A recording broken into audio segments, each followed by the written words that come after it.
Vous êtes sur la Panafricaine Midi 1 et vous regardez l'invité de la rédaction. Merci de nous rester fidèles. Un ouvrage lumineux qui transporte les jeunes lecteurs dans un univers où l'imaginaire et la réalité se rencontrent. C'est ce que nous offrent les contes de Guido de Radija Diallo. L'histoire nous invite à découvrir la richesse des traditions et de l'héritage africain. L'auteur, avec une sensibilité touchante, explore des thématiques universelles telles que l'amour familial, le respect des aînés et la découverte de soi. Radija Diallo, écrivaine, storyteller, merci d'avoir accepté notre invitation. Vous êtes également enseignante et vous exercez votre profession aux États-Unis, précisément à l'Ohio Columbus. Encore merci d'avoir accepté cette invitation pour parler de votre tout premier ouvrage. Merci de me recevoir, Alexis. Madame Diallo, tout d'abord, qu'est-ce qui vous a motivé à écrire les contes de Guido? J'ai toujours aimé écrire, j'écris depuis l'âge de 10 ans. Et le conte, en fait, c'est quelque chose qui m'a toujours parlé. C'est le premier genre que j'ai attaqué d'ailleurs. Et donc, quand j'ai voulu me remettre sur le marché et vraiment mettre quelque chose de concret, je me suis dit pourquoi pas les enfants, les contes. Je travaille avec eux depuis maintenant un bon bout de temps. Donc, c'était la démarche à suivre. En tant qu'enseignante, vous gérez le primaire et la crèche. Oui. Donc vous êtes au contact de ces enfants, vous connaissez leur univers et vous avez quelque part aussi gardé votre âme d'enfant. Effectivement. Quel est le principal message que vous souhaitez transmettre à ces enfants à travers cette histoire? J'aimerais bien qu'ils puissent en retenir la bienveillance, le sens de l'amitié, de la famille et surtout qu'il n'y a absolument pas d'âge pour avoir un impact sur la vie des autres. Comment décrire Guido, le personnage principal, et son rôle dans la narration, dans l'histoire? Guido est le personnage principal parce que c'est un hommage à ma grand-mère qui m'a éduquée, voilà, c'est l'inspiration derrière tout ce que je fais en général. Et c'est elle, en fait, qui est on peut dire, le centre de l'histoire et qui en fait la richesse, tout simplement. A-t-elle eu l'occasion de lire les contes de Guido? Malheureusement, elle n'a pas eu l'occasion de le lire, mais elle connaît le contenu, elle a vu les dessins, elle a vu le produit fini, elle n'a juste pas reçu le produit physique. Malheureusement, elle nous a quittés juste avant l'apparition de l'ouvrage. En nos condoléances. Merci. Madame Diallo, comment cet ouvrage équilibre-t-il l'imaginaire et la réalité pour captiver les jeunes lecteurs? Rappelons bien sûr que c'est votre tout premier ouvrage. Effectivement. Donc, c'est des histoires déjà que j'ai eu à explorer en grandissant. Par exemple, le conte principal, c'est un conte qui m'a toujours touchée, qui m'a toujours vraiment qui m'a marqué à vie. Et c'est le premier conte que ma grand-mère m'a raconté. Et c'est un conte qui touche à tous les thèmes que j'ai cités auparavant. Donc tout ce qui est la famille, la bienveillance, le sens de l'amitié, du respect des autres. Et on va dans l'imaginaire parce que c'est tiré de la mythologie Halpular. Vu que je suis Halpular, je puise beaucoup de mes inspirations dans mon ethnie. Là, c'est quelques éléments culturels africains spécifiques que vous avez intégrés dans le récit. Cette culture Halpular, quelle est sa particularité? Comment vous pourrez la décrire? La culture Halpular, c'est vraiment une culture qui est très fière de ses origines, qui n'a pas peur de le crier partout, que voilà, je suis Halpular, je parle Pulaar. C'est ça, les plats qui représentent ma culture.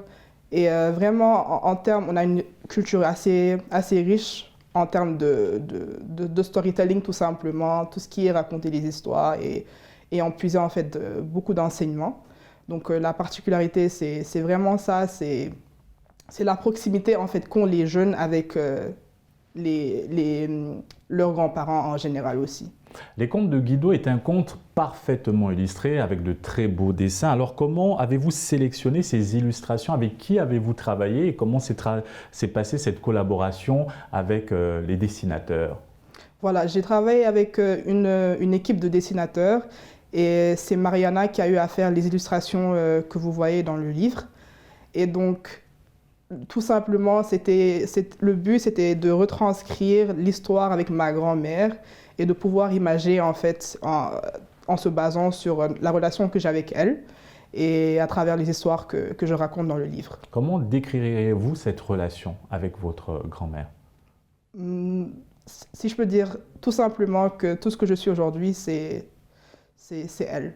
Tout simplement, Je dis tout le temps que ma capacité de faire les choses, à chaque fois que les gens disent que, voilà, que je suis bien dans telle ou telle chose, que j'ai cette empathie, que j'ai cette gentillesse, tout ce qu'il y a de bien en moi, après Dieu, c'est elle.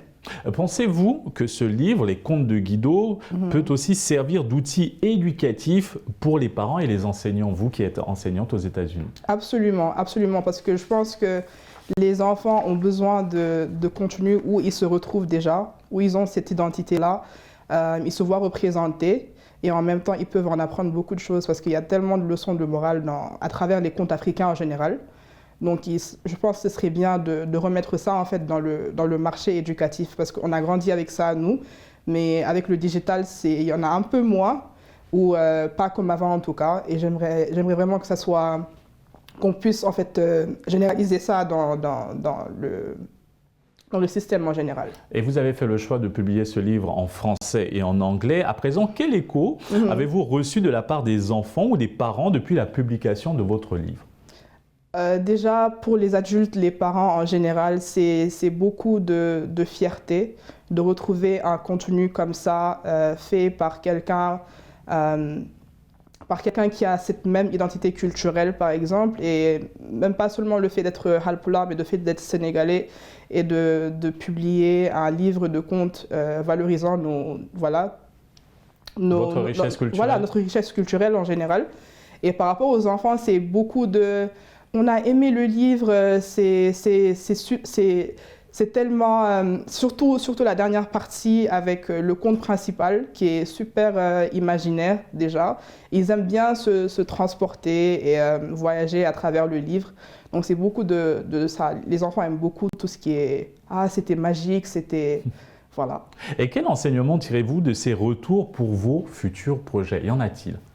Il y en a absolument. Depuis 2023, maintenant, je travaille avec un cousin à moi, d'ailleurs, et on essaie vraiment de se créer un petit univers où ce sera du contenu pour enfants, donc des livres pour enfants, de l'animé, donc tout ce qui est animation, tout ce qui est bande dessinée, comic books. Et ouais, je pense que c'est vraiment... C'est une niche qui me ressemble et où qui vous tient à cœur. Me tient à cœur. Vous parlez également de l'importance de la représentativité dans vos ouvrages. Effectivement. Je pense qu'il y a eu un impact, enfin, à travers tous les films qu'on regarde, à travers tous les livres qu'on regarde, on est impacté, qu'on le veuille ou non. Et je me souviens en 2018, quand on a vu Black Panther, je me suis dit, oui, on a des histoires, oui, on a tellement de potentiel, mais on n'exploite pas assez. Il nous faut des contenus qui nous ressemblent. Qui nous ressemblent et c'est super important de se voir parce que c'est vraiment un commentaire qui m'a marqué quand une fille est venue me voir et m'a fait le fait de voir ton nom, Hadija Diallo, sur un ouvrage comme ça qui dépicte en fait toutes nos valeurs culturelles et en même temps qui incite les enfants à lire. C'est un truc que j'aurais voulu avoir quand j'étais petite. Et comment votre propre parcours ou vos souvenirs personnels ont-ils influencé la création de ce livre? Dans ce parcours, rappelons que vous avez à un très jeune âge remporté le premier prix d'un concours national de poésie. Effectivement, j'ai touché à la poésie en premier, mais on va dire que le conte et la poésie se sont toujours battus en termes du genre dans lequel j'évoluais. Et j'ai fait en préparant un concours de contes, je suis allée voir ma grand-mère, je lui ai fait voilà, je dois écrire un conte. Je ne me suis pas très inspirée et c'est là qu'elle m'a raconté l'histoire que j'utilise maintenant dans le livre que j'ai publié. Donc on peut dire que en fait tout mon parcours a eu à influencer ce livre en général. Pourquoi l'avoir sorti maintenant? Cette passion bouillonne en vous depuis très longtemps. Quel a été le déclic pour enfin vous lancer et publier votre premier ouvrage? J'écris depuis que j'ai 10 ans. J'ai fait beaucoup de concours et j'ai eu aussi à écrire en anonymat. J'ai d'ailleurs fini mon premier roman quand j'étais en classe de seconde, que j'avais un contrat avec Harmattan et je voulais le publier. Mais après, plein de thématiques ont fait que je l'ai mis à côté.